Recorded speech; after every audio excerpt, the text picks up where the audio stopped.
quorum? Yes, we do. All right, let's call this Parks and Recreation Advisory Commission meeting to order. Let's do a roll call. Chair White, Here. Vice Chair Baston. Here.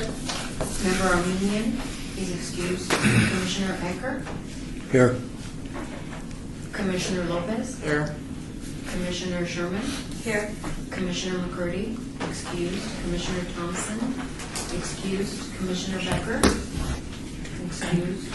Commissioner Tabor. Here. Commissioner Gabriel. Here. Commissioner Niger. Here. Commissioner Schultz. Present. Commissioner Dodo, excused. Are we in compliance with the open meeting laws? Yes, we are. All right, so we'll move on to item number 3, public comments. The public comments during this portion of the agenda must be limited to matters on the agenda for action. If you wish to be heard, keep your name for the record. The amount of discussion as well as the amount of time any single speaker is allowed may be limited. Is there anyone here for the public comment section of this agenda? Please state your name and can you come to the mic, please? Thank you. My name is John Perazzo. I'm a volunteer editor-at-large for the unofficial Lorenzi Park Facebook fan page. I reside at 3112 West Washington Avenue, crossing the park, resident of Las Vegas over 50 years. Okay. Your comments? Oh, I thought it was at the end. No, this is the item number 3 for public comment. Oh, Items on the agenda. For only items on the agenda. Do you Yeah. have any public comments for any items on the agenda? no, that's why I thought I was at the end. So thank you. Then we'll see you at item number 11. Yes. My apologies. No, nice to meet you.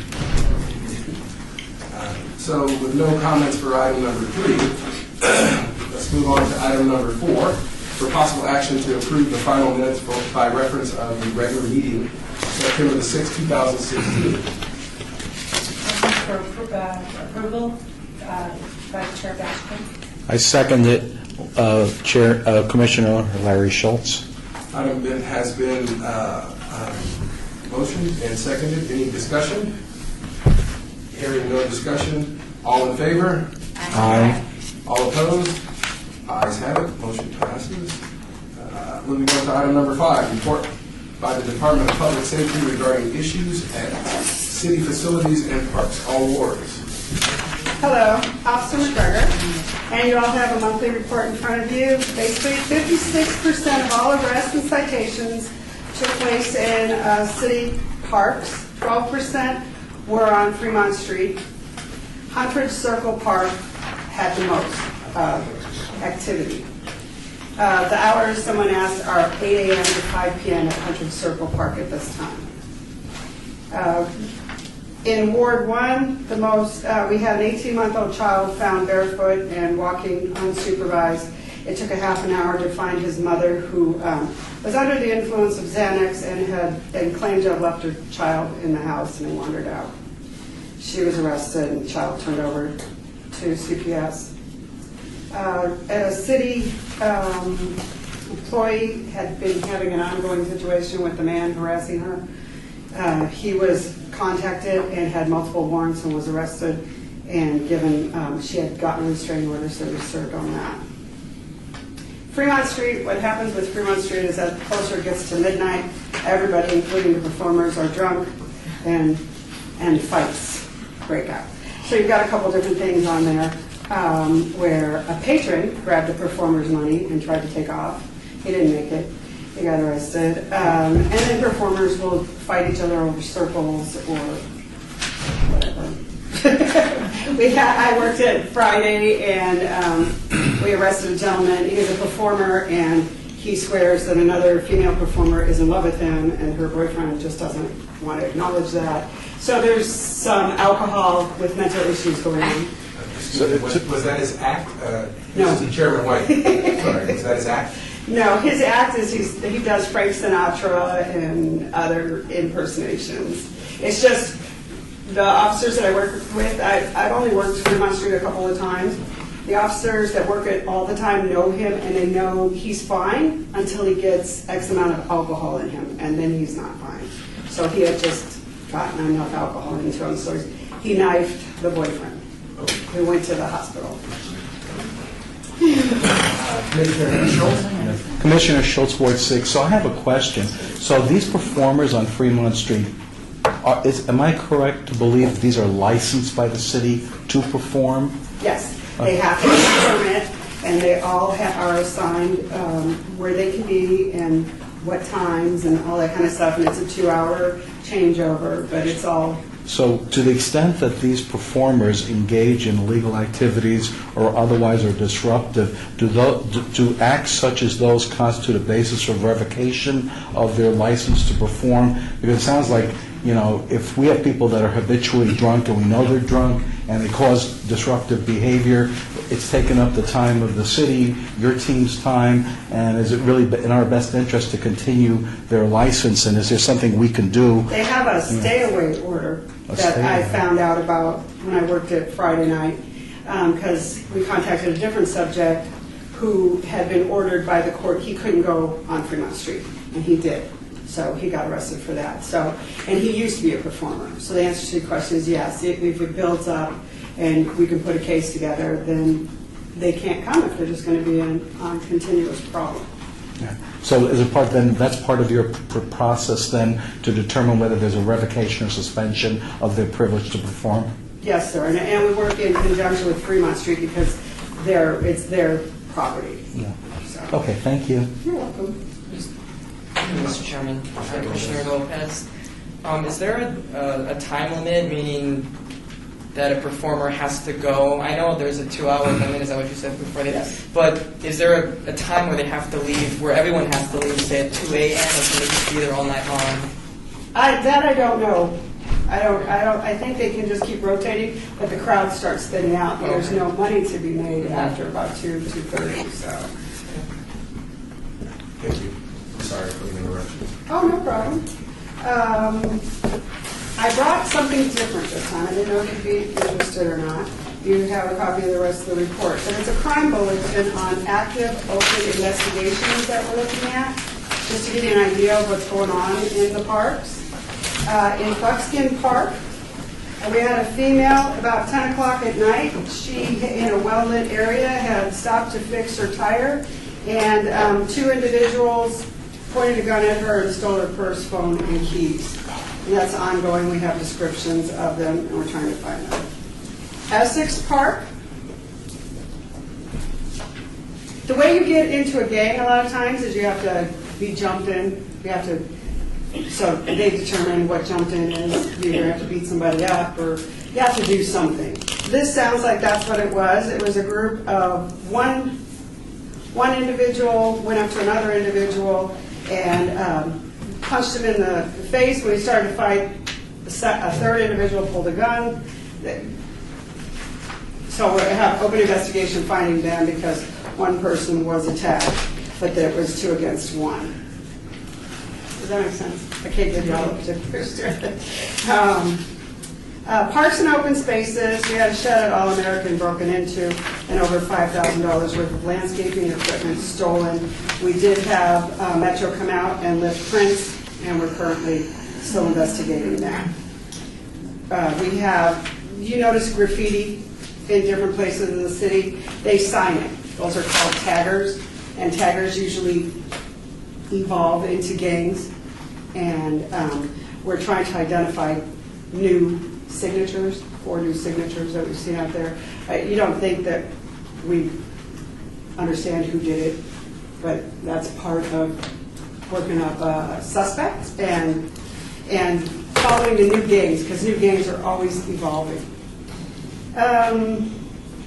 Palo Verde High School has expressed concern about the amount of illegal narcotics used before and after school between the pool and Palo Verde, and Veterans Memorial Community Center. A lot of activity going on over there all the time. And then acts of vandalism and everything. We have information on various people that we're following up on. Same kind of activities going on before school at Sky Ridge Park. and All-American Park. This is unique. They're finding large amounts of kitty litter dumped into trash cans. The thing with the kitty litter is it has a weird odor, and what we're finding out is people that make meth, the chemicals, they use the kitty litter to absorb the chemicals, and then they dump the kitty litter wherever. So this is a hazard to anybody that comes across it. So basically, we're watching for anybody that we see dumping trash because we're trying to find out. Because obviously, they're not just dumping trash; they're making meth and they're getting rid of the kitty litter that they're using to absorb the chemicals. Is that Member Niger? Is that a hazard that you got to call hazmat every time? I don't know how they did it. I didn't know until I read this open investigations how they're doing it.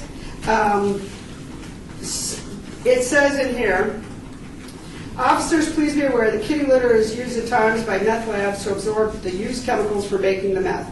The litter absorbs the chemicals and clumps it and is thrown into trash, but with heavy or large amounts of litter and or large amounts of chemicals, it can be a hazard. So I know we've gotten other bulletins with different types of drugs that they've created that are so potent, they don't even want us to test them out in the field. They don't want us, if we can keep from sniffing it or touching it or anything, because it's taken out officers that have unknowingly, because we usually test if we find somebody with a little balloon, we can usually articulate that we believe through training experience that that's heroin. And we test it with these little kids out in our cars. They don't want us to even test it. They just want us to package it up, send it straight to the lab, and make sure you wear gloves. I always wear glasses, and getting where I'm going to get a mask. It's just getting, it's interesting. Commissioner Sherman? Commissioner Sherman, for the record, is the biohazard waste that you're finding in all areas of all parks, or is it located to certain areas? Right now, this is at All-American. At the All-American Park? So it's probably somebody that lives up near there, probably rented a house, because it's usually a rental situation. So. Chairman White, also, if you coordinate with the Fusion Center and talk to them about large purchases of that particular item, they can identify where at the valley there are large purchases and probably narrow that down. We have an officer assigned CSI. full-time up there. I wish there was, yeah. We have an officer, a lot of times that might be where this is coming from, the information, because it wasn't covered in a briefing that I got, so I didn't realize this until today, so I don't have any additional information on it. I can try to follow up on it and see what they're doing about that. And then on a lighter note, we just had a subject that broke into the Animal Foundation and caused some damage to a gate so he could rescue his dog. And Animal Foundation didn't want to pursue charges, they just want restitution for the fines and fix the gate. That's all I have. Any questions? Any questions for the marshal? Anything particular about Lorenzi? No. So, thank you very much. Thank you. Have a good evening. Thanks for everything. Moving on to item number 6, report by Rosa Cortez, Park Maintenance Manager regarding park and facility improvements and maintenance, all wards. Good afternoon. How's everybody? Fine, thanks. Rosa Cortez, Park Maintenance Manager. So right now we're for the end of our overseeding in our parks. We reviewed that natural fields. We reviewed 20 soccer fields, so they're closed down, and we'll be reopening them up for our Mayor's Cup. We also overseed the Majestic softball fields, but those were open last Monday, so those are ready to go. Some of the other stuff we have going on right now, the Mountain Ridge Skate Park that was vandalized, I think, in early April. Do you guys remember that? That's finally open. We got all the equipment delivered and installed, and the community's out there. All the skate park community's been using it again. We recently did a sand removal project out of a playground at Children's Memorial. We're trying to do that around all of our city parks as time and money permits. So we did the east playground area at Children's Memorial, finished that up a few months ago. And we've been doing a lot of resurfacing of courts. If you've been around some of the parks lately, we did Durango Hills basketball courts, Ed Fountain basketball courts, Lorenzi basketball courts.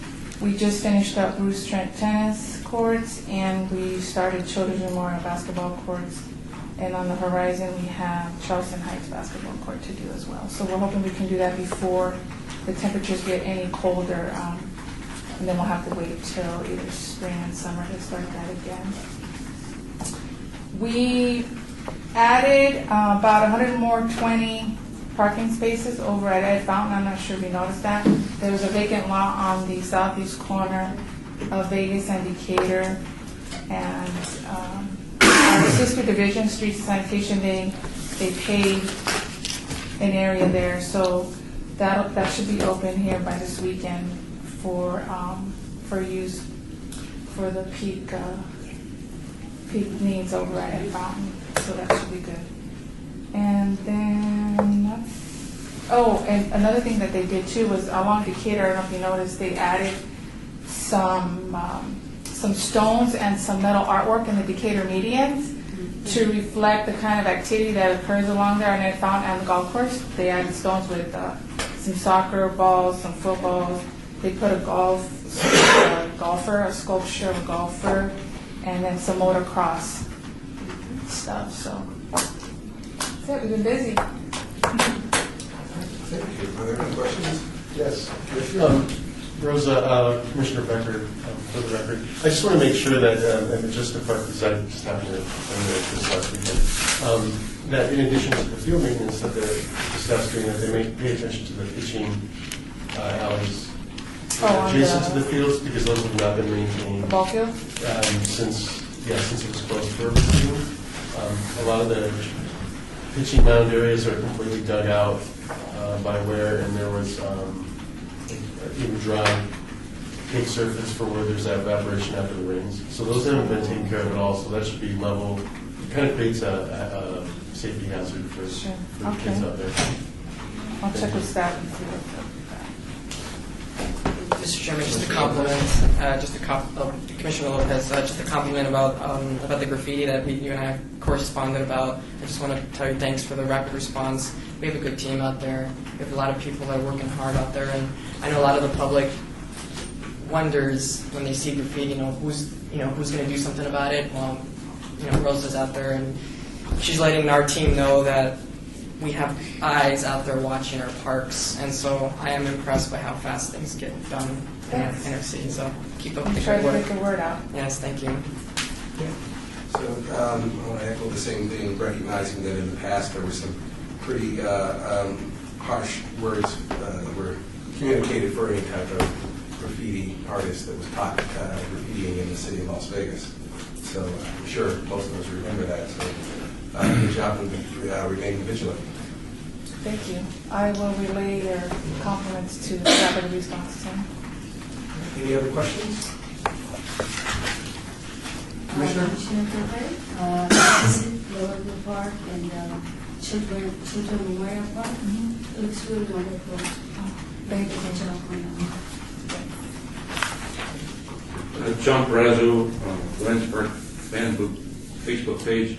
We posted pictures of the new surface of the basketball courts, and they look good. Thank you for that hard work.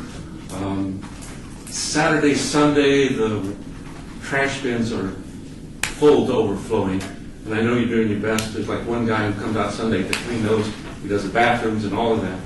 On the weekend where it's windy, it really gets spread, so I'm looking to see somehow we could get some volunteers to help and aware the people to help lock the trash down. I don't know if there could be extra bins available on the weekends, chain them down somehow. I personally would like an extra barrel on the back driveway of the San Medeiros Plaza. I know not a lot of people go back there, but I take a daily walk around there when I pick up trash. I'd like to be able to put it somewhere. And there are a few people who do use that back green lawn behind the children's, wherever the old museum was, between the museum and the San Medeiros Plaza. And I don't know if we can get recycled trash cans up by the children's area next to Twin Lakes Drive. Some of the complaints on the Facebook page were about the trash in the children's area, and I see it myself, and I just wish the children would learn how to pick up the after themselves. I'm old-fashioned, but that's what I believe. So, thank you, Chairman White. John, as a part of this process, we have representatives from each of the wards, and we can identify the commissioner that's in your ward and encourage you to speak with him or her and communicate directly and consistently so that you can affect the changes that you'd like in your areas at those parks, and then and also get follow-up responses from us as we either achieve that or have any type of feedback for you. I typically use Jennifer Lawrence through the... So, and thank you for that, but what commissioner is assigned for that? William McCurdy. I was hoping to be here. Okay. I'll give you my card. Thank you. So there's that opportunity there to expand that conversation. Any other questions? I have one. Commissioner? Billy Vashton. I just want two things. One, thank Mike Haverhorse and your group for coordinating additional trash cans in the theater at the Centennial Hills Park. So, it's nice to be able to go to the last movie in the park and to be able to watch all of the participants come down out of the theater and be able to get people to get trash in trash cans. So where they were located was perfectly distributed. So I really appreciate Mike for taking all those emails for me and the contact to get them. So that was really nice to see. And then I also do walking in the park at Bob Askin Park in the morning, and I know we're trying to schedule tours with the council and staff, and hopefully Kate will be able to join us. But I just noticed that the parking lot seems to have a lot of debris in it. And so I don't know if that is your area's responsibility to take a look at that, or if that has been maybe a different department. But it's windy, and I know it gets used a lot of tennis players, but just to bring that to your attention. Sure. Rosa Cortez, Park Maintenance Manager. That facility out there, Bob Askin, it does. We have noted that, and they're supposed to blow at least a minimum of twice a week. Okay. But we have noticed that it doesn't seem to last. The debris keeps coming, and a lot of times it's the leaves from all the trees. Yeah, I can see that. And even on the tennis courts, we see how that has occurred. Recently with the winds and stuff, so. Yeah, and all the oleanders too. I noticed that they got trimmed in. That's really good. Because some of the folks that are walking the park will stop and chat to me about it. And so thank you for taking care of that. And also, I'm hoping during the construction that'll be coming up later in this year or beginning next year, the parking stripes are practically gone from the park. And so a little bit of issues with people trying to get into the park, especially in those earlier hours with the time changing now, and get into their parking stalls correctly. But I'm guessing that'll be addressed when that park renovation comes up. Now, one of the other things also for Director Hacker and for you and whoever might be working on this, some of the walkers in the parks are concerned about the park being closed for the construction, and the word is out with the tennis courts will remain open during that construction period. But just a consideration when they start staging that for construction, I was wondering if there's a way to stage the inside part of the park to go into renovation, because there'll still need to be access for the tennis players, I'm assuming.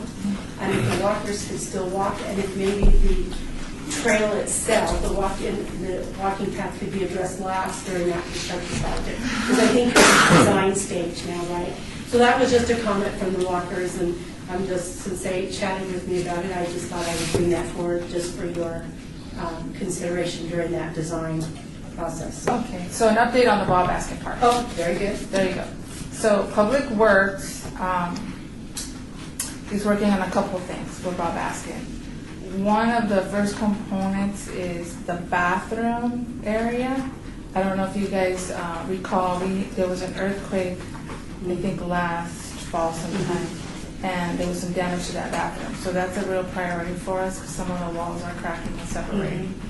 So their consultant is looking at that area, and then they have an architect. I don't think he's yet gotten a go-ahead to start the design, but they have selected an architect for the whole entire park layout. We don't expect that park to go into construction until probably a year from now. Oh, okay. Yes. So that's the timeline, okay? In regards to the phasing, it's all going to depend on the layout of the new park.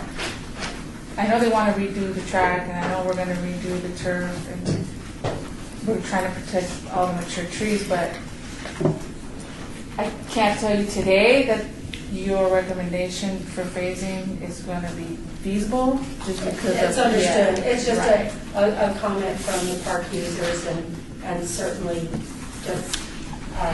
just incorporating into your thought process when you're working with your design folks. There's just a lot of people that not only use the tennis courts, they have golf courts, but they do walk quite frequently on that path. And I think we all recognize that it'll be a better path to walk on once it's reconstructed, because it does have all those inconsistency with the trees, rooting systems pulling up underneath It there. is. So I just appreciate you just knowing your comments. So, thank you, Commissioner, and Chairman White. So Rosa, if you could, please, as you move throughout your project, just a earmark note to comment when it gets to the phasing aspect of it, that there's a commissioner that's interested in where that's at once it gets to that point, whether it be 6 months, 8 months. We appreciate that. Thank you. Sure. Any other comments for Rosa? Thank you very much. Thank you very much for the update. Thank you very much. Moving on to item number 7, report by the Department of Parks and Recreation regarding park hours of operation. All boards. Chair White, Commissioners, do a little research. Chapter 13 addresses .36, addresses parks and other recreational and cultural facilities, lays out all the regs, and you can get that course online. Specifically for hours operations, it's 13.36.110. Basically, it gives the director of Parks and Rec the ability to establish park hours, but in general, our hours of closure are 11 p.m. to 7 in the morning. So unless otherwise noted or posted. So Kelly has updated a list, and we'll get this. We got to double check a couple of things. That's why we're not providing it yet, because we've already found one error, or one change, I should say, that's been made since this was put together. But we have a comprehensive list of our parks, our plazas, our trailhead hours by ward. So that'd be really helpful for you when you want to specifically look at your wards. So most of our parks are closed from 7 p.m. till 7 in the morning. A few of the exceptions would be Hunts Ridge Circle Park, which is 8 to 5. I'm trying to think. James Gay is closed right now. It's not open at all. And Floyd Lane is 8 to 8, May through September, and 9 a.m. to 5 p.m. October through April. Again, just kind of dealing with limited light out there, so it's basically a dusk to or a dawn to dusk kind of operation out there. So that's where we're at currently. We take recommendations from the marshals, from whoever, quite seriously, as far as what they're seeing in the parks and whether they would like to see those parks open or closed. But it's a flip of the coin, because you can appease one group and create other issues for other potential users and participants or patrons of that park. So it's something we have to be pretty judicious about as we weigh the pros and the cons of those various hours. I'm sorry, Chairman White. Commissioner Hacker, why don't you tighten that document up or come to a concrete document? Can you put it in an e-form and email it to us? Because many of the questions I get around my parks and Recs Commissioner status is what parks are open, do they reserve? A couple of years ago, they did give us a disc that listed a lot of information about the parks. It was very useful, but that information right there would be very useful to be able to send out. Absolutely, Chair. We'll get the PDF finalized and sent out to you. One thing, I'd be remiss if I didn't mention that. I know Rosa and her crew is at the request of Jerry Walker, Director Walker of Operations and Maintenance, are specifically looking at signage. I know that's come up about the signage, and the signage that's required and which will at the entrance, the main entrance, and because frankly we could put up 1 million signs nobody sees, and you put up one sign nobody sees it. So we're trying to figure out a way to use the limited resources as appropriately as we can. So Jerry and his crews, I know, are looking at the signage issues and making sure that they're appropriate. Commissioner Lopez? Thank you, Mr. Chairman. Commissioner Lopez speaking. I put this item on the agenda, number 7. Of course, I want to focus on 100 Circle Park. I have had, over the last few weeks, and regrettably over the last few months, we've had a significant rise in violent incidents at 100 Circle Park. And so today I bring forth my proposal, which I've had a great deal of support from our constituents, our neighbors. And what worries me the most is what Officer McGregor had just stated a few minutes ago. Her statements reflect that most of the activity that she has seen comes from 100 Circle Park. And so today I'm presenting the idea through our neighbors and through even some of you perhaps, and that is to reconsider that the days that park is open. Now I want to bring that up to discussion because I have been briefed by Tim Schattler, who's our Deputy Chief of Public Safety. I've spoken to our neighbors, I've spoken to law enforcement, and we've already come to the conclusion that something has to be done, something has to be reconsidered about the park. Now, what you said, Tim, is completely true. If we were to limit the days, let's say, keep the park open Friday, Saturday, and Sunday, yeah, we may upset some people, but at the same time, I think I'm trying to create a happy medium. I'm trying to mitigate the kinds of things that we have been seeing at this park. Every so often now, once a week, maybe twice, 3 times a month, I drive by there every day, but I encounter yellow crime scene tape surrounding this park, and it doesn't always make the news, but I'm the neighbor, so I see this all the time. What we want to do is avoid this turning into a tragedy, which is what we've seen in years past with stabbings and homicides. The last incident I was a part of, or that I had seen after the fact, was 2 people had gotten into a fight. One guy came at him with a knife, one guy came out with a bat. We had an altercation, an officer had to draw his weapon. And so I believe that if we continue to let this continue unabated, then in the end, this will result in a tragedy. Now, I've spoken to the president of my association, I've spoken to numerous people, I posed the question on Facebook, and I was very surprised to see unanimous support. Originally, people had been skeptical. They had said, well, you know what, I don't like that idea. Okay, I don't want to limit the days that the park can be open. But we can make an exception for moving the park or something like that. Quite frankly, I don't feel comfortable walking through that park anymore. My parents used to walk through the park. I spoke to a gentleman who's lived there for 30 years. He doesn't walk the park anymore because he feels unsafe, seeing all that crime scene tape all the time. Again, it's something that we must consider, and I stress it greatly that we have to talk about it. We have to talk about it because I don't want to see a body bag again, like we saw some years ago. And so, before I conclude, I would like to verbally read this letter from Melissa Clary, who's the president of the Huntridge Neighborhood Association. And she's not here today. Some of the people who I spoke to had to go to work, for whatever reasons, are not present here today. But I would like to convey this message to this commission at this time. It's very brief. So basically, it says, on behalf of the Huntridge neighborhood, I am contacting the commission regarding the state of Huntridge Circle Park amid a proposal by Representative Commissioner David Lopez. David has reached out to me and several other Huntridge residents regarding the further deteriorating conditions of the park and what may be done to promote the increased safety and welfare of residents and park attendees alike. David proposes a change to park hours with possible closure during the week and open hours on weekends. He discussed making the park available to residents on an event permit basis at all times, which we support. Because of the escalated nature of crimes we have experienced in the park, we are now also in support of a modification to park hours and entertaining a closing period during the week. Thank you for the opportunity to provide comment regarding the neighborhood park. Thank you for continually advocating for our city parks and green spaces. Please advise regarding the Commission's decision on park hours going forward. If you have any questions, you can contact her at the number she's provided. So in closing, I wanted to bring this up because people are concerned. Our city marshals are putting a lot of effort into that park.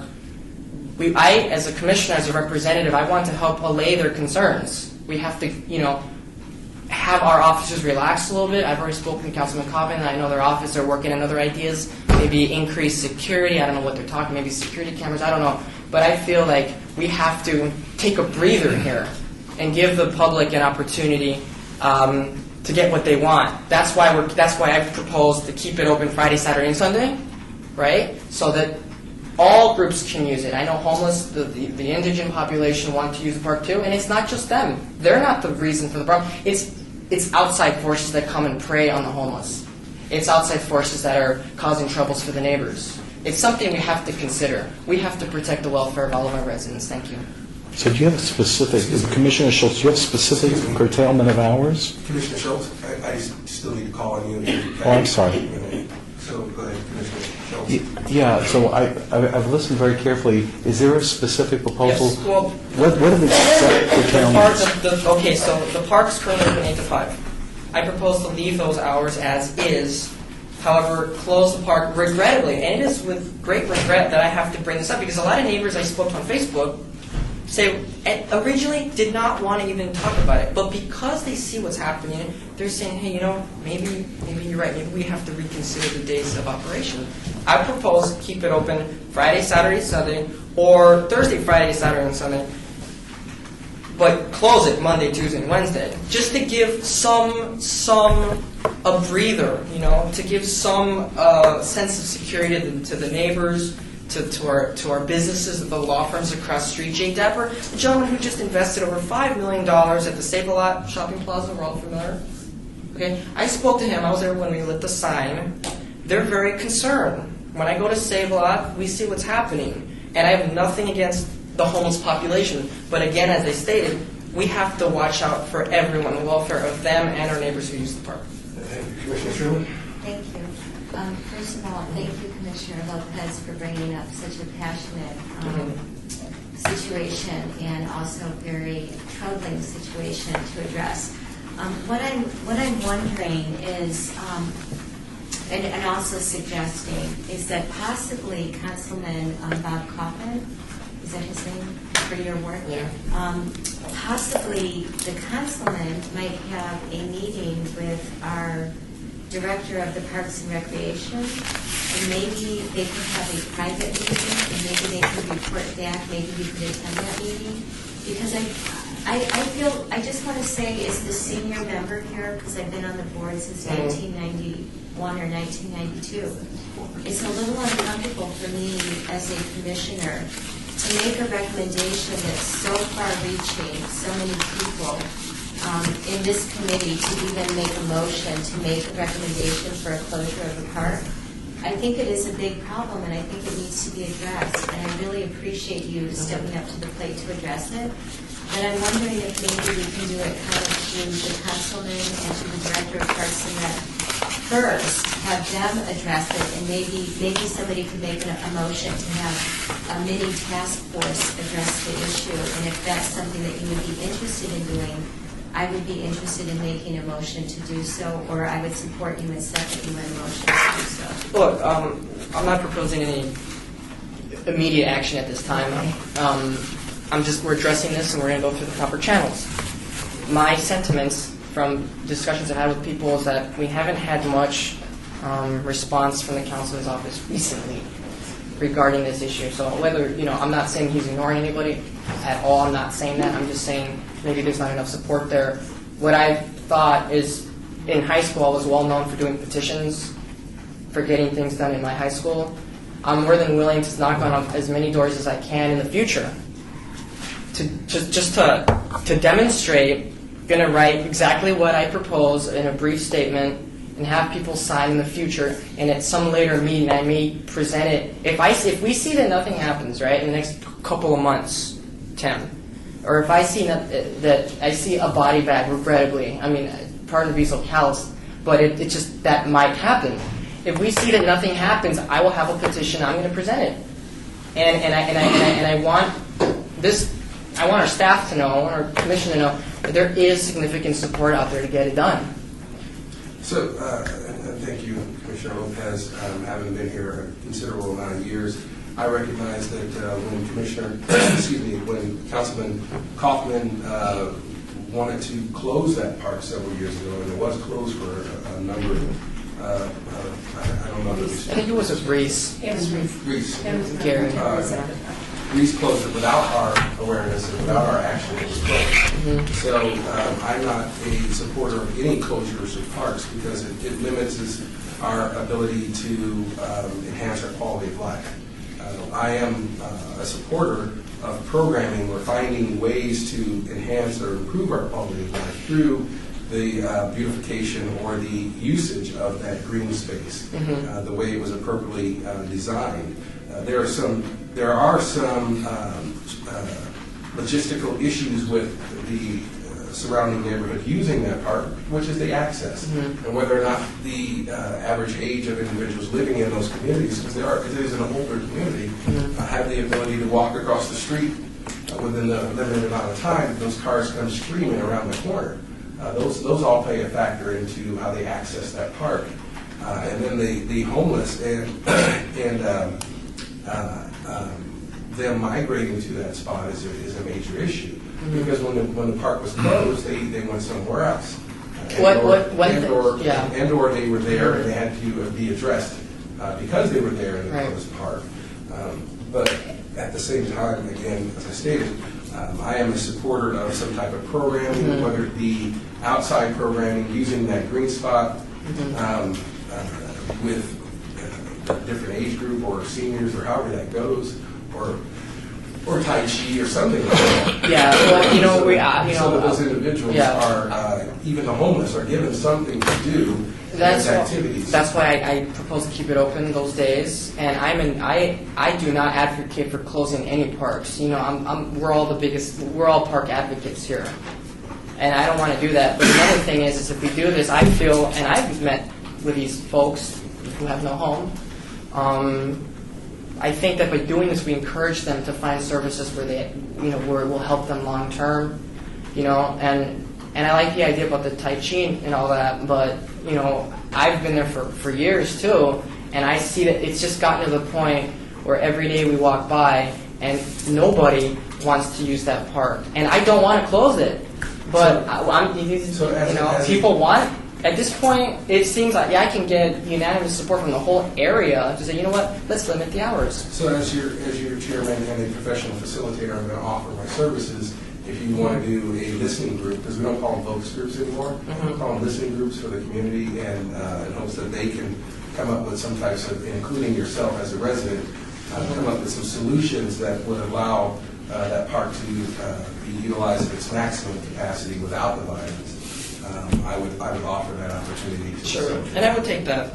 But the very last thing I want to say, because I know there's part of the things I talk about, is, like I said, I'm going to knock on doors. Just for the record, not that it's going to do anything, because I know how things work sometimes around here, just to exemplify, to demonstrate that what the public's position is. And you'll be very, very surprised how many people, unfortunately, want to do something about that. Close it. I'm not talking just the investors who put all this money in. I'm talking about people like us, people like me and my neighbors, police officers. You'll be surprised. And I'm going to do that. In fact, I'm probably going to do that regardless, just to show it next month or whatever. I'll bring, hundreds of signatures. And I applaud you. I'm not, and this is Chairman White, I applaud you. And I challenge you because I don't think I'll be surprised. I think that I'll be encouraged by your efforts. I think that you're going to find out that there's a lot of support there, as you mentioned. I don't have the mindset, the capacity to think that it's got to be negative because I've been through that park being closed, and it hurt me as a citizen, as a resident of Las Vegas, and I'm not in that ward. So with that, is there any other questions surrounding this? Chairman White, just a couple of questions, clarification more or less. Councilman's office is very engaged on this issue, very engaged. We've had some meetings behind closed doors. Councilman has gotten great support not only from our staff but from our marshals, Metro, others in the police community have come forward, and so they are working on some alternatives. We are actually looking at working with some of the HOA presidents and folks on some programming ideas. It just takes time.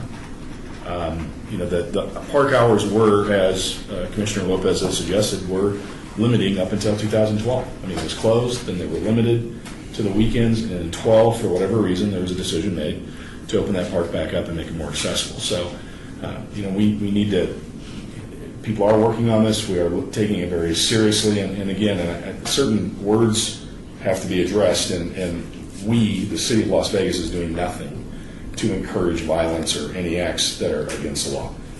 Can't be any more clear than that. It doesn't matter what hours we would post. If somebody is going to undertake an illegal activity, they're going to do it. It's unfortunate. And so I just want to make sure that that's very clear. The city of Las Vegas does not encourage or condemn those kinds of activities. So we are taking this very seriously. We are working with the councilman's office. I don't know if a petition helps the councilman make decisions. But But it's one of those things that we are going to coordinate with his office. Bob knows very well about my petitions, but he and I when he was state senator, I would present him with petitions for my high school, and then it actually did work. So. All right, well, good luck, and I'm encouraged to hear act on that. Thank you. So if there's no further questions on item number 7, we'll move on to item number 8, report by Sherry Alexander, Principal Community Program Specialist regarding programs and activities at Stupak Community Center, Ward 3. If I may, Chair, Sherry's here to share her insights on what's going on at the Stupak Center. It's one of our very bright, shiny stars down in a very economically distressed part of our community in the shadow of Stupak. Sherry also is following in the footsteps of Deb Massey, who was with the department for a very long time, very highly regarded staff member, and so we couldn't have thought of anybody else better than Sherry, because she's invested in that community to take on the reins and keep pushing that forward. So with that, turn it over to Sherry to talk about what they're programming and how they're addressing the community needs. Great. Well, I've been with the city for about 21 years, and half of that time has been spent down at the Stupak Community Center. I was there roughly about 10, 15 years ago. I was there for about 5 to 6 years, and then I've been there currently for the last 6 years. Stupak, the brand new building, is located, as Tim said, behind the Stratosphere in Meadows Village, Naked City. There's lots of names that it goes by. And we are going to be having our 7th anniversary this January. So we're planning a park picnic and a neighborhood cleanup. We currently have classes in ESL, which is English as a second language. We roughly have about 5 classes. It runs 5 times a day. There's probably about 500 people that are coming into our facility every day at the 5 different classes. We also have a citizenship program where we have about 160 people currently enrolled in that. And our instructor that's teaching that actually has the highest number of students that pass the citizenship here in Nevada. So we're very proud of that. We also have a preschool program that now I'm very excited because we've really been working hard. We hired another teacher, so now we're running at full capacity. We'll have 15 kids that are in the neighborhood, ages 3 to 5, that will be doing preschool. And everything that they learn in the program is in English and Spanish. So all of the kids that have gone through our preschool program, the majority of them go on to Park Elementary, are more than equipped to succeed at the school. They have 2 wonderful teachers that have invested personal time with all of these kids and personal time with a lot of their parents, so they have a lot of connections with them. It's very family-oriented down there. And we also have an after-school program that we run that's also free. Any school-age child, when they get out of school, usually a lot of them meet right in front of our center, because we, several years ago, we had worked out a deal with the transportation to drop the kids off in our neighborhood right across from our facility. So that way when they get off the bus, they basically walk across the street and come into our center. They have access to our on-site library, which is open. We also have an on-site computer lab that's open to the community, where we do computer classes, beginning computer classes. We assist people with applying for jobs. We help them build resumes. and any online classes that they need to do. We have parents that have to do mandatory parenting classes through CPS. We have grandparents in English and Spanish that have to do that, so they access our computer lab for that. Because the library that we have, it's very small, and they just have a laptop. So that's been a blessing for us to have our computer lab. We have 16 computers, and usually every night it's pretty packed all the time. We also have our after-school teen program, and a lot of our programs that we have right now are free to the public because of a lot of the financing that we have through our scholarships through the Parks and Rec Department, and also through partnerships. We're very big on partnering with the library, doing activities with them. The Big Brothers Big Sister, we partner with PALS, which is the Police Athletic League, and we partner with Park Elementary. And we have several Rotary clubs that work with us, and just outside communities. Casa de Luz, which is one of the churches down in our area, we partner with them and do our Christmas event, where they bring in volunteers, and we usually shut down the street, and we utilize the facility and the entire parking lot, the street and the park across the street, and provide free toys, clothes, blankets, food to people that are in the community. Let's see what else. There's so much. Our PALS program, we have several police officers that come in, and right now are currently offering free boxing. We go to the Richard Steele Boxing Complex, so we have several kids that participate in that. We have a new officer that just came on board that will be doing a boxing program on site for us, and martial arts.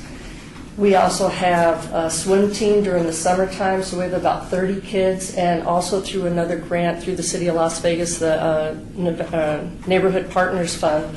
We get about $5,000 for that, and we utilize that to pay for these kids to come in and do a fitness program. So we have them pretty much year-round. If they're not running on the weekends, participating in the Spartan race or the Badass Dash or hiking. We take them hiking all around the valley, so they get exposure to all of our parks that we have here and around the valley.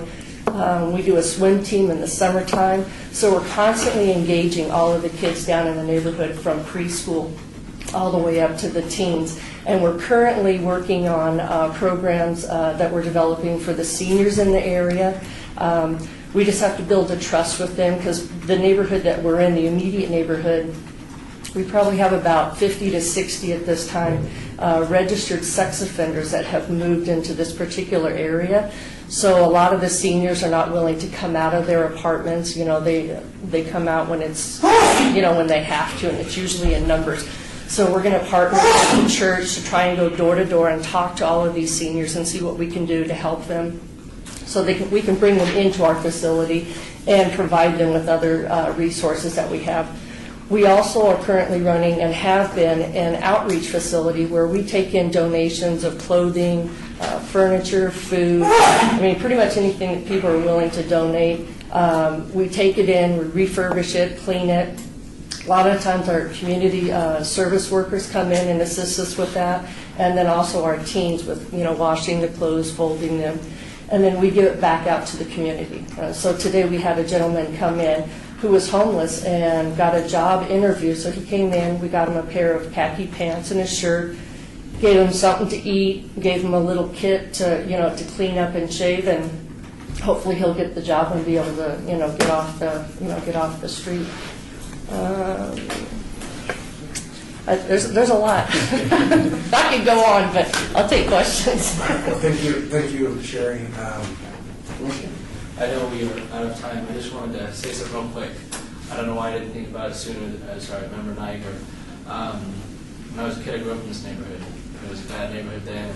My bus stop was at New York and Fairfield. Yeah. I used to have to carry a screwdriver to the bus stop because I was too afraid to get in trouble for carrying a knife.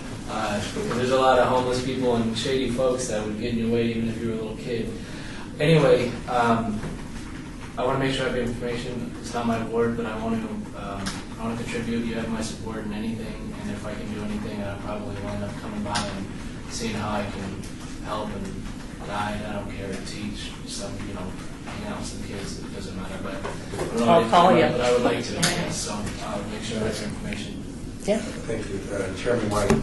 And Sharon, I just want to applaud you and the city for the services that they provide out of that spot. I kind of reckon it to a size 12 foot and a size 3 shoe because it's so condensed and it's so well programmed that your staff is great from the 3 feet that it takes from the door to the desk. They say hello to you, and the work that they do in identifying the different spaces that are utilized there. I've used it over the years with my children as they grew up. So, thank you. Yeah. Any other questions? I wanted to also commend, thank you, Commissioner Lopez. I just wanted to commend what you do and your efforts. It's a very generous thing to do, and just to keep it up. So it's a priceless thing to see a smile on someone's face. I've always said that my dad used to, we'd go to the gas station and someone would ask for food, and we would buy him food. It's a good thing. It feels really good. So, keep up the good work. Thank you. All right, thank you very much. Moving on, if there's no other questions. That's it. Thank you, Sharon. Thank you. We'll move on to the exciting message from the Director, Tim Hacker, Parks and Recreation's Director, regarding upcoming department activities with slides and fireworks and everything. Thank you, Chair. No fireworks. Mayor's Cup soccer tournament, that's something that's coming up the first. Number 9. Did you skip number 9? Oh, I'm sorry. We skipped 9. Senior Center. No, good call. Oh, I'm sorry. Senior Center. It says Tim. Okay, reporting by Tim Hacker, Parks and Recreation Director, regarding changing the name of Senior Center to Activity Adult Center, All Woods. Okay, thank you, Chair. Kelly Schwartz is here, and she did a little bit of background on this. Out of our centers, we go between either active adult centers or senior centers, and there's some sensitivity as we see the baby boomers transition into. I'm 51. I could actually be part of the senior center right now because we accept 50 in those areas, so it's 50 on up. And I don't want to be called a senior yet. I don't want to be called grandpa yet. I don't want anything. So we're looking at what the cost is. Kelly's research showed that with the change out of the signage on the building, change out of the monument signs, that's really the big expense. It could be upwards of $25,000 to do that. I guess we just wanted to brief you on that, just to let you know that we're thinking about that. If you have any questions or concerns about us moving to what we think's more in line with the business model of those active adult centers, just have that kind of conversation. But we're going to continue to move forward with that and propose that in upcoming capital improvement requests to see if we can get some of that funding taken care of. I know as signage has to be replaced in some of these areas, Steve Ford, who's a counterpart with Rosa and works for Terry Walker, has acknowledged that when they start looking at some signs, monument signs, and changing those out, that they're understanding what we want to accomplish and will work with us on that as well. Thank you very much. Are there any questions for Director Hacker? Under item number 9, Commissioner. Billy Bastion, I love being a grandma, by the way. Yeah. And I've been an active adult for a long time. And now I'm a senior. But anyways, I want to say thank you for taking on that initiative, because I do think that it kind of modernizes and reflects probably how people are self-identifying as they come through the facilities and introduce themselves into the program. And I think that there's been long discussions in the profession about how people feel about the terminology senior. And even though I love being a grandmother, I actually consider myself an active adult, and that's how I reference myself. And I actually, from a marketing perspective, align myself when I see that type of verbiage.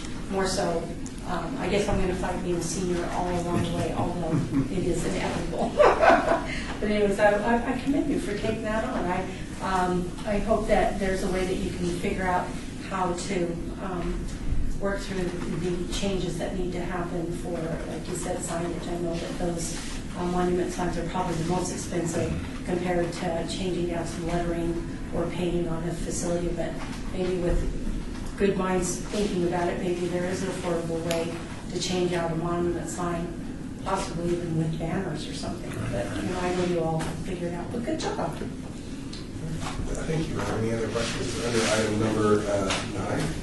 If not, we'll move on to item number 10, report by Tim Hacker, Parks and Recreation Director, regarding upcoming department activities. Thank you, Chair. I start off with the Mayor's Cup soccer tournament. It's coming up.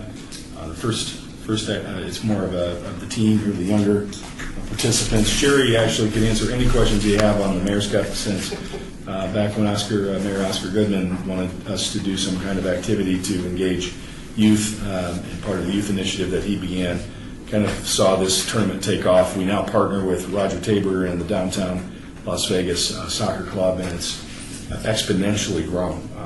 You have hundreds of teams, not 10. And the February tournament's even bigger, and it's got even more of an international flavor to it, because you have pre-collegiate.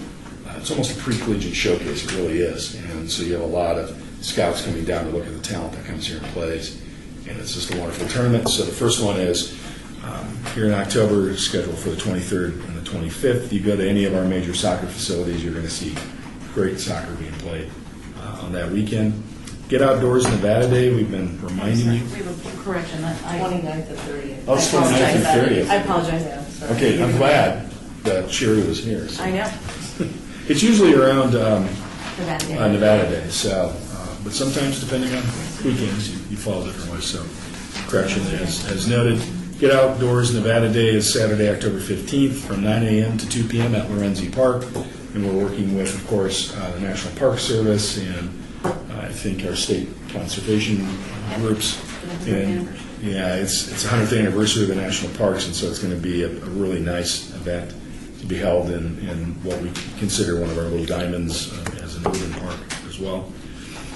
New city logo is launching on Wednesday, October 5th, tomorrow. It's pretty cool. We've done a lot of branding ourselves for our department. We're going to continue to use our brand. The city made a big investment, and we're starting to see the payoff from that. So we'll probably be the only department that has its own logo and brand, but we'll be incorporating the city. We're going to voluntarily try to incorporate the city logo into when we do T-shirts and hats. Just find a way to include it as well, because we think it's so nicely done and really reflective of this community and the vibrancy of this community. And branding is everything. So watch the council meeting tomorrow, because they're going to launch it there. Yeah. So I think everybody will be very, very happy. And then tomorrow evening, Mayor Oscar Goodman's Plaza dedication out here in the front. City Hall begins at 5:30 p.m. And if you have a chance, you can swing on by, and they're going to honor former mayor by naming the plaza after him. You should have. You should have got invitations, yes. So those are the activities to note and to report. If there's any questions, Yes. Mr. Chairman, what park is that going to take place? I missed it. Lorenzi. Oh, okay. Lorenzi Park, yeah. Any further questions for Director Hacker? No further questions. We'll move on to item number 11, citizens participation. Citizens participation, public comments during this portion of the agenda must be limited to matters within the jurisdiction of the commission. No subject may be acted upon by the commission unless that subject is on the agenda and is scheduled for action. If you wish to be heard, give your name for the record. The amount of discussion on any single subject, as well as the amount of time any single speaker is allowed, may be limited. Is there anyone here for the citizens' participation? Okay, we have Commissioner. Okay, Commissioner Sherman, for the record, I just want to read that our Honorable Carolyn Goodman, Mayor of the City of Las Vegas, does hereby proclaim October 24th as Food Day 2016 in the City of Las Vegas, and ask all citizens to acknowledge this day that inspires Americans to enjoy a better diet by consuming wholesome foods from sustainable sources. Food Day 2016 promotes an increased intake of nutritious foods which are healthy, affordable, and produced with care for our environment, animals, and the people who grow, harvest, and serve the food. And I just want to let you know that this is the first food day in the City of Las Vegas, and our Las Vegas Farmers Market will have a special Arts in the Park program for Las Vegas Farmers Market, but we'll have our first Food Day booth Saturday, October 22nd, and Sunday, October 23rd from 10 to 5 at Bruce Trent Park. And this is also a time to acknowledge our community gardens, as well as the programs that the Parks Department has been doing with cooking and introducing and promoting healthier foods and teaching people how to utilize fruits and vegetables and healthier foods in their diet. So I'm just proud to announce that. What is the time again? The Arts in the Park program is Saturday from 10 to 5 and Sunday 10 to 5. And then Food Day officially is Monday, October 24th. Thank you very much. Dr. Come up to Yes, the mic. definitely.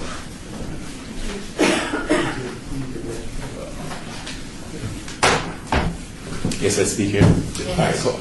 Your name for the record. My name is Kevin Watson. I'm a proud Las Vegas resident. One thing I'm happy to see is there's a tone of enhancing parks that people in the commission live in.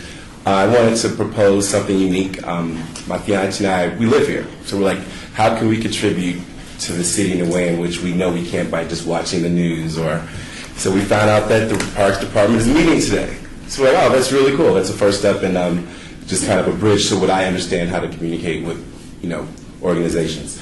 We have a solution that's solar-powered charging stations that I represent a company called NRG.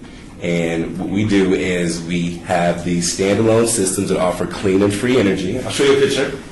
And what it is essentially is a standalone, to pass this around, unit that goes in the park. And people can, there's advertising on it so that pedestrians can get free solar power 24 hours a day by charging their phones. So what it does is it emits a community feel, it emits an innovation feel. I used to live in Green Valley, now about 2 miles from this area right now. So I've seen how the parks have really done a great job improving. Like on Wigwam, all of a sudden in 1 year you see a whole townhouse complex and Starbucks going up by Stephanie. And then you see downtown improving. So I see within the range of places that I've living here, I've seen some really big efforts in the community of enhancement. But one thing I don't see is people outside of kind of the sphere that you guys influence really having a way of saying, hey guys, we're here too. So what we wanted to do is not only show you this cool little innovative technology solution we have, but kind of somehow formulate a way in which we can connect with each one of you, because we've done things where AT&T picks them up and they successfully launch them into the parks around New York City, and people love them. With that said, we just wanted to know who we need to speak with to kind of communicate, and we'd be even willing to do things where for power programs we just donate some of these units to certain parks so you can see how they work and really see where this can go. Because on one end, you were talking about signage. I've heard people talk about safety. I've heard people talk about everything I've heard in communities that I've grown up in. But real solutions are, how do you do things where you promote collaboration and community, but giving technology that's cool? It's a sunshine state. Why not offer a solution where people don't have to go to Starbucks to be communal to charge their phone or their iPads or their tools that they use now? And we have that. So it's a really fun thing if you look at that situation. I appreciate your citizens' participation. Citizens. And you can talk to Tim Hacker or as far as any other discussion. For sure. Just wanted to know. Starting point, that's it. Welcome also. A great job in being able to come to the board. Sure. Our commission, we welcome you anytime. Thank back as many times as you like. I love Las Vegas, and it'd be really cool and doing things that have worked in other places, but seeing things that there aren't just street poles and signs for construction. There's ways in which you can have these really good solar kind of systems that everyone will love, but also you can promote what's going on in the park. There's 10 feet by 3 foot banners. We'll talk. Is there anyone else for the public citizens participation? Oh, go ahead, Commissioner, and then we'll have you.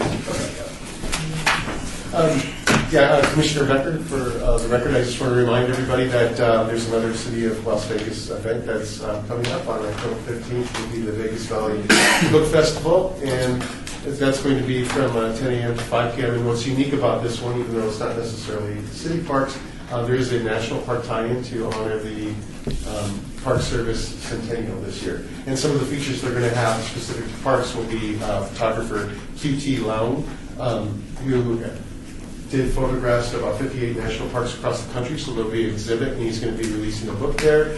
There's going to be Doug Mishler, who's going to bring history to life as Teddy Roosevelt to talk about the founding of the parks in the United States. And also, we have some authors who created a book called Red Rock Saints and Scoundrels of Red Rock. So they're going to come out and also talk. They're part of the presentations throughout the day. There's many other authors, and it's a very diverse group. But if you're not doing anything on October 15th other than our own department event, that's going to be Saturday. You can come out and go there. And again, it runs from 10 to 5. There is an after-hours component to the book festival this year as well. That's not going to be held at the same location. That'll be like throughout the downtown area, but in terms of the location of this one, it will be held at the historic 5th Street School, and parking will be clearly marked around that vicinity. Okay. So thanks. I just want to bring it to your attention, and we'll see you out there. Thank you, Citizen Selector. You don't have to give your address if you just want to state your name, please. John Brazo, Citizen Comment. I'm sorry. Chair Gabby from the City Clerk's Office. Could you have him spell his last name? Hey, could you please spell your last name? Yes, Perazzo. Thank you. Please continue. I'll follow up with Commissioner Gebre after this. I'll get her card. But I just thought it'd be helpful for the commission to know that this unofficial Facebook fan page has 1,543 likes plus 9 that were this week. That the visitors rate the park a 4.3 out of 5. There was 125 reviews, so that it really gets high marks. People are really pleased to be able to have some kind of virtual feedback. I started the page before they did the historic remodel as kind of a bridge between the two, and it's kind of taken a life of its own. So I'll follow up with Commissioner Gebre after this, but I thought those statistics would be helpful. Questions? Member Niger, I just want to say that's pretty cool. Over 4 out of 5 for where that's you guys should be proud of it. Commissioner Bastian, what is the official name on Facebook of your page? Lorenzi Park. Just Lorenzi. Yeah, they asked me to make sure notify that it's unofficial in the information, but Okay. I would like to have interaction. Mr. Becker? Thank you, Chair. I just also want to say we've spoken before through Facebook, maybe a couple years ago, and at that time I did suggest to the department head, who wasn't Tim, that we look at having citizens like this create park pages possibly on Facebook and other materials, using this as an example, so that they can communicate about the park and have a place where they can preserve the record, because he was doing such a fantastic job. And I don't know what happened with that meeting back then, and I don't necessarily need to know today. But I just wanted to point that out, that this is definitely a worthwhile effort, and I commend you for doing that. I remember you now. Sorry. Yeah, every property could have somebody responsible for it on the city or something. So thank you very much. Thank you. Appreciate you coming, and encourage you to come back. Thank you. Is anyone else here for the citizens' participation? Hearing no one else here for the citizens' participation, meeting adjourned.